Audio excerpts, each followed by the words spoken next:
Hello everyone and welcome back to another week of footy tipping, and this week is round 21. I know the season has just flown by really quickly, but we've still got a few more weeks to go, so I'm pretty keen for what these next few weeks do have in store, especially this week. We've got a few pretty good games coming this week and you're not going to want to miss who I'm tipping. Anyway, if you guys do go on to enjoy today's video, as always, could you please show me that by liking the video as well as subscribing to the channel if you guys are new. Enough wasting your time, let's get straight into it. Now before we do get into things, I just want to quickly acknowledge the fact that I do have a tipping comp over on the ESPN app. The link to join is in the description below. We're at 114 members currently. Let's try and see how many members we can have by the end of the AFL season. It's never too late to join. And if you guys do happen to finish first place in my tipping comp, you guys do win a cash prize of $100, as well as an external second and third place prize. Second place, you will win $30, and third place, you'll win $15. Currently in third place is DeConti 8. Second place is PJRM, and currently in first place, the leader,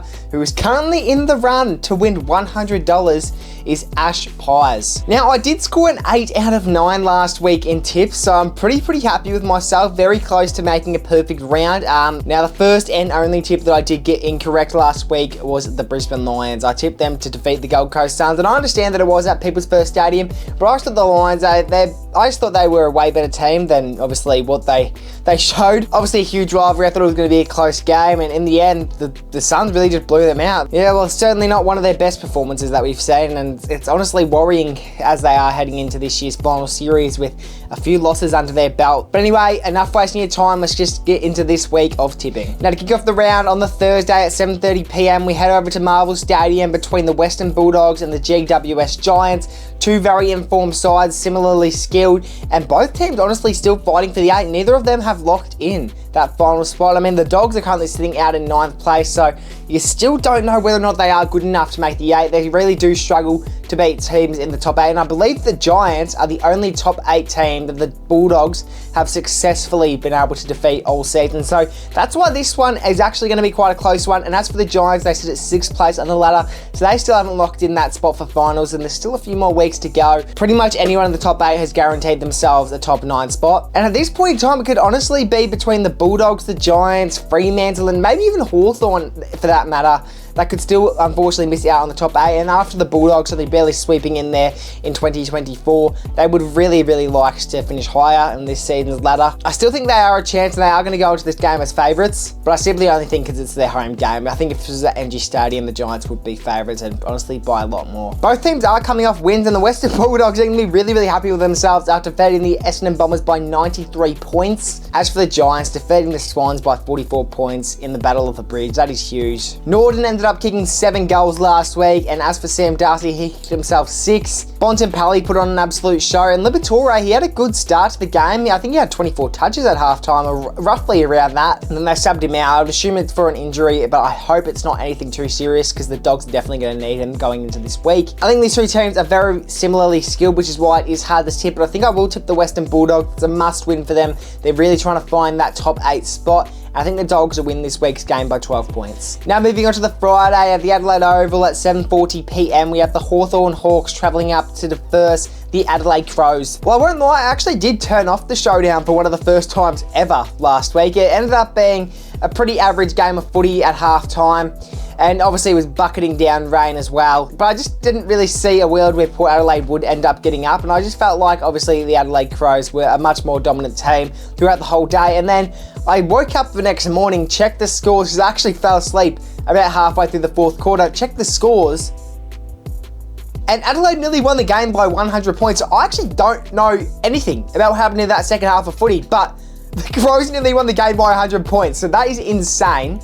And in the showdown as well, a huge rivalry. Port fans, it's definitely going to be rolled up about that. Keys with the 3 goals, Thilthorpe with the 3 goals. Even Tex Walker in what is probably going to be his final year in his career, he even scored 3 goals. And Peatling's 26 touches is not going to go unnoticed. Huge day in the ruck by Riley O'Brien with the 45 hitouts. As for the Hawks though, defeating Carlton by 24 points. I honestly thought the Hawks would win that game by a lot more. I thought that was a chance to be 50 points plus, but obviously the Hawks really just let Carlton kick away. away in stages of that game, making it an even closer game.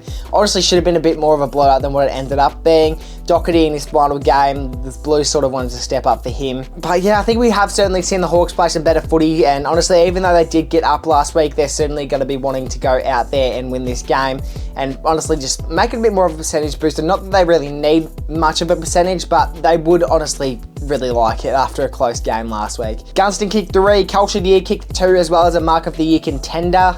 Obviously won't win it after Liam Ryan's specky, but so both teams are very good at football, in case you guys haven't noticed, but I think the Crows are a lot better. They're still in search for that minor premiership in 2025, and I think they'll get up here by 30 points. Now moving on to the Saturday at 1:20 p.m. at Marvel Stadium, it's the Melbourne Demons taking on the West Coast Eagles, and I don't really care what anyone says. I think this should not be a close game whatsoever. I do not think the West Coast Eagles stand a chance at all.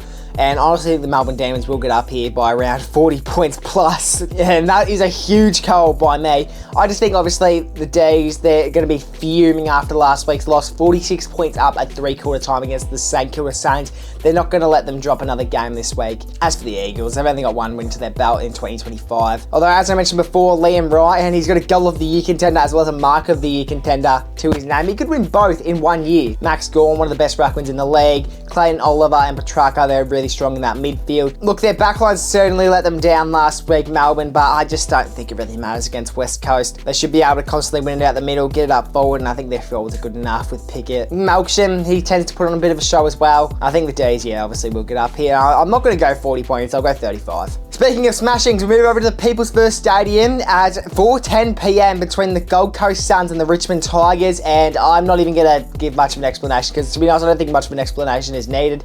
This is a must-win for the Gold Coast Suns. I said 8th place on the ladder. They're going to want to be boosting higher and higher up that ladder, and obviously home game for the Gold Coast Suns. I think the Suns should get up here, and we are going to go 45 points. At 4:15 p.m. at the SCG, so only 5 minutes after the Gold Coast v Richmond game, we have the City Swans taking on the Essendon Bombers. 10th place taking on 15th place, and yeah, the Bombers have been in really, really bad form and a shocking loss last week. 93-point loss against the Western Bulldogs. In the end, only kicked 7 goals. But I mean, Peter Wright kicked 2 goals, so you can't really blame him too much. Merritt had 30, he's doing everything he can. Shield had 29, Durham had 27. As for the Swans though, they're not coming off a very good loss either after 44 points in the Battle of the Bridge against the GWS Giants. Only scored 8 goals, so 1 more than what Essendon did last week. Hayward ended up kicking 3 goals. Goulden had 32 possessions. Lloyd had 25. And Grundy, 29 hit-outs, and I believe that was 25 touches as well. He could genuinely be on track for an All-Australian selection this year. And honestly, despite this being somewhat a difficult tip, I think the Swans will get up here by 25. And now, arguably the game of the round coming up at 7:35 p.m. at the MCG. We have the 2023 Grand Final rematch between the Collingwood Magpies and the Brisbane Lions. It's typically a good game between both these teams, especially at the MCG. Despite that shocking loss by the Brisbane Lions earlier in the season when they faced off against the Pies, lost by around 50-odd points. I think both teams have certainly changed their game ever since then. The Pies have sort of dropped off the last few weeks, getting those 2 losses between Fremantle and the Gold Coast Suns, and only winning by around 36 points, I think it was, against the Richmond Tigers last week, where they realistically should have won by around 60 plus, considering they are top of the ladder. Both teams' midfields are insane, and I don't want to glaze him too much, but Nick Dacos, he's an absolute star. He is not human. 43 touches and 3 goals is insane. If he doesn't get 3 votes last week, I don't know what has happened to the Brownlow system, honestly. Even Josh Dacos might poll quite high. He's had an outstanding season, probably his best ever. But I mean, Zorko, McCluggage, Lockie Neal, both the Ashcroft brothers, they're going to be really, really hard to look out for and hard to keep under control. Hopefully the Pies will have a few back in Billy Frampton, Jordan De Goey and Bobby Hill. Those 3 players took place in the VFL last week, and I don't think they had too much game time between any of them. Bobby Hill kicked 3 goals, Jordan De Goey had around 20 touches, and I don't even think Frampton played more than a quarter or 2. The Lions are coming off a 66-point loss to the Gold Coast Suns. They're going to be firing up this week, and after dropping out of the top 2 this week, they're going to be wanting to find their way back in there, and they will if they do defeat the Pies, I believe. As for the Pies, only winning against the Tigers by 36. I mean, a win is a win. They'll take what they can get, but they certainly should have won that game by a lot more. A percentage booster would have been really nice for that. I mean, they've still got the 2nd or 3rd best percentage in the competition currently. This is a tough game to tip, but I think at home it'd be hard to not back my Pies, and I think I'm going to tip the Pies to win this game, and an absolute thriller. Let's go Pies by 5. And now moving on to 1:40 p.m. on the Sunday at Marvel Stadium, we have the St Kilda Saints taking on the North Melbourne Kangaroos, and To be honest, I know the Saints aren't the greatest team at the moment, but after last week, they're going to be holding their heads up high. Obviously, Nasai Wagner-Malira kicked 4 goals and won the game after the siren, and arguably one of the best games in AFL history. 46 points down at 3/4 time, made the comeback and won the game. That is absolutely insane, and Nasai Wagner-Malira, he is going to be one of the best players in the competition. And honestly, he probably should make All-Australian this year for the first time in his career, which will be huge. But I see this honestly being a bit of a blowout, a bit of a dull game of footy to watch. I think the Saints are by far a lot better than North Melbourne, despite them not showing that some weeks. I just find that the Kilda Saints, they always put up a fight every single week, and it's honestly just hard not to tip them going into this game. I know both teams are pretty comfortable at Marvel Stadium, but I'm going to go the Saints to win this game by 33. And now 3:15 PM at GMHBA Stadium, we've got the Geelong Cats taking on the Port Adelaide Power. Another game that I think just won't be very enjoyable to watch. The only thing that would be enjoyable to watch to see is what Jeremy Cameron has to offer this week. I mean, it's 4th place versus 11th place, so you'd think the Cats win this game by a comfortable margin, and you think Jeremy Cameron could possibly kick a bag. Kicked 11 goals in last week's clash, and being only 31 goals away from kicking 100, you'd think he plays around 6 games for the rest of the season. Got 4 games left in the home and away season. You think he honestly plays in a grand final this year, or at the very least a prelim. So he's certainly got a chance of kicking 100 goals, and they honestly might be feeding him the ball going into this game, and I think he'll have a 4 or 5 goal game against Port Adelaide, especially at home as well. The Cats, they're really going to hold up. Port Adelaide, despite their loss last week, and they're going to be going into this game firing up, wanting to score as many goals as possible, trying to prove they're not as of an embarrassing side. The Cats coming off a 101-point win. Like, you don't see that very often. And I think the Cats will win this game by a comfortable margin. Let's go Cats by 45. And now to conclude this round of footy, we've got Fremantle versus Carlton at Optus Stadium at 5:10 PM. And honestly, I don't think we've got many close games to finish off the round.